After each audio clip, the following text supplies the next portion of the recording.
بسم اللہ الرحمن الرحیم۔ السلام علیکم ناظرین، اسلام از لائٹ چینل میں آپ کو خوش آمدید۔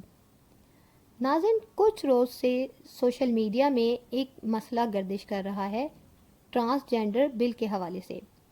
یہ ٹرانسجینڈر بل آخر ہے کیا اور یہ کس کے حقوق کے تحفظ کے لیے پیش کیا گیا؟ ابتدا میں تو یہ بل خواجہ سراؤں کے حقوق کی حفاظت کے لیے پیش کیا گیا تھا، لیکن خواجہ سراؤں کے حقوق کی آڑ میں انتہائی درجے کے خطرناک اور غلیظ قسم کے نکات اس بل میں پیش کیے گئے۔ ناظرین، پہلے ہمیں یہ سمجھنا پڑے گا کہ ٹرانسجینڈر کے معنی کیا ہیں۔ ٹرانسجینڈر انگریزی زبان کا لفظ ہے جس میں ٹرانس کے معنی چینج یعنی کہ تبدیلی اور جینڈر کے معنی جنس ہے، جبکہ خواجہ سراؤں کو انگریزی میں انٹرسیکس یعنی عربی میں خنثی کہا جاتا ہے۔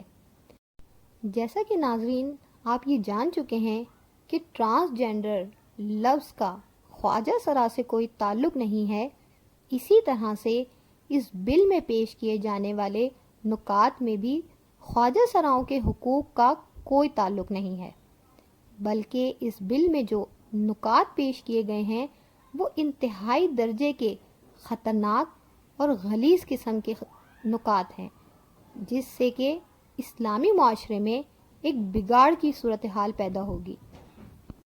اب یہاں سوال یہ پیدا ہوتا ہے کہ اس بل کے پاس کیے جانے میں اسلامی معاشرے کو کون سے خطرات لاحق ہیں؟ تو ناظرین، اسلام ایک مکمل ضابطۂ حیات ہے۔ اسلام ہم کو زندگی گزارنے کے رہنما اصول دیتا ہے۔ ہمارے دین میں ایک بچے کی پیدائش سے لے کر اس کے آخری رسومات تک کے ہم کو طریقے اور قوانین سکھائے گئے ہیں۔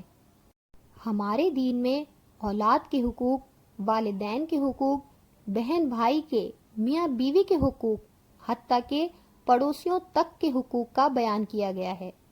دین اسلام وہ دین ہے جو جانور پر بھی اس کی طاقت سے زیادہ بوجھ ڈالنے کی ہرگز اجازت نہیں دیتا۔ تو پھر ٹرانسجینڈر بل میں ان انسانیت کے علمبرداروں نے، سماجی مددگاروں نے ایسے کون سے حقوق کا سوال کیا ہے کہ جو اسلام جیسے کامل اور اکمل دین نے بیان نہیں کیے؟ وہ معاشرے کا آخر کون سا طبقہ ہے کہ جس کے حقوق کو معاذ اللہ اسلام جیسے دین نے پامال کر دیا؟ اس بل کے مطابق وہ حقوق یہ ہیں کہ اگر ایک مرد چاہے کہ وہ خود کو عورت ڈکلیئر کروا دے تو بہت آسانی سے وہ نادرا کے دفتر جائے اور بنا کسی قانونی پیچیدگی کے وہ خود کو عورت لکھوا سکتا ہے۔ وہ بس یہ کہے کہ میں ہوں تو مرد لیکن میں خود کو ایک عورت محسوس کر رہا ہوں، تو بہت آسانی سے وہ اپنے شناختی کارڈ میں جنس میں مرد کی جگہ عورت لکھوا سکتا ہے۔ اور اسی طرح ایک عورت اگر چاہے تو وہ جا کے کہے کہ میں ہوں تو عورت لیکن میں خود کو مرد محسوس کرتی ہوں، تو وہ خود کو شناختی کارڈ میں جنس کے خانے میں عورت کی جگہ بآسانی مرد لکھوا لے۔ اس کو نہ سماج روک سکتا ہے، نہ قانون اور نہ ہی مذہب۔ اب ناظرین، اس طرح کے قوانین بنانے سے ہوگا کیا؟ اس سے اسلامی اصولوں میں ایک بگاڑ پیدا ہو جائے گا، اسلامی معاشرے میں ایک بگاڑ پیدا ہو جائے گا، کیونکہ ہمارا دین ایک مرد کو مرد سے تعلق قائم کرنے کی ہرگز اجازت نہیں دیتا۔ جب ایک آدمی کے شناختی کارڈ پر مرد ہوتے ہوئے عورت لکھ دیا جائے گا تو وہ ایک مرد سے شادی کرے گا، کیونکہ اس کے شناختی کارڈ میں اس نے خود کو عورت لکھوایا ہوا ہے۔ تو پھر اس کو پاکستان کا قانون ایک مرد سے شادی کرنے پر نہیں روک سکتا، اور سیم اسی طرح ایک عورت کے لیے بھی ہے۔ ان لوگوں کی اصطلاح میں جو آدمی مرد سے عورت خود کو تبدیل کر لے اس کو ٹرانس ویمن کہتے ہیں، اور ایک عورت اگر خود کو عورت سے مرد میں تبدیل کر لے اس کو ٹرانس مین کہتے ہیں۔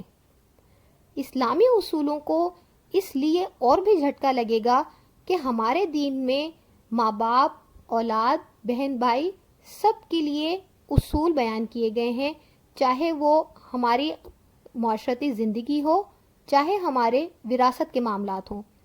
اب اگر ایک عورت خود کو مرد ڈکلیئر کرتی ہے تو وہ وراثت میں اپنے لیے پورا حصہ مانگے گی، اور اسی طرح اگر ایک مرد خود کو عورت ڈکلیئر کرتا ہے تو وہ نان نفقہ سکنا جیسی ذمہ داری سے بآسانی اپنی جان چھڑا سکتا ہے، کیونکہ ہمارے دین نے عورت کو یہ تحفظ فراہم کیا ہے کہ اس کے لیے نان نفقہ سکنا ان تینوں چیزوں کی ذمہ داری اس کے مرد کی ہوتی ہے۔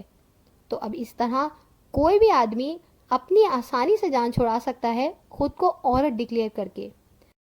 ایک محتاط اندازے کے مطابق اس وقت تقریباً 27,000 لوگ خود کو ٹرانسجینڈر کے نام سے رجسٹرڈ کروا چکے ہیں۔ تو ناظرین، میں یہ امید کرتی ہوں کہ آپ اس ویڈیو کو دیکھنے کے بعد ٹرانسجینڈر بل کے فتنے کو اچھی طرح سے سمجھ گئے ہوں گے، کیونکہ اس میں خواجہ سراؤں کے حقوق کے حوالے سے کوئی بھی نکات پیش نہیں کیے گئے ہیں۔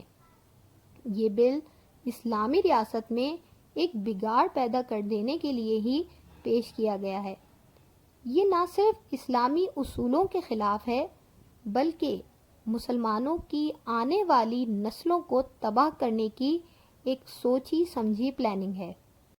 اپنی اولاد کو اور آنے والی نسلوں کو اس فتنے اور اس غلاظت سے بچانے کے لیے سوشل میڈیا پر ہر پلیٹ فارم پر آواز اٹھائیے۔ اس ویڈیو کو لائک کریں اور شیئر کریں تاکہ لوگوں میں اس بل کے متعلق آگاہی پیدا ہو۔ جزاک اللہ خیرہ و احسن الجزا۔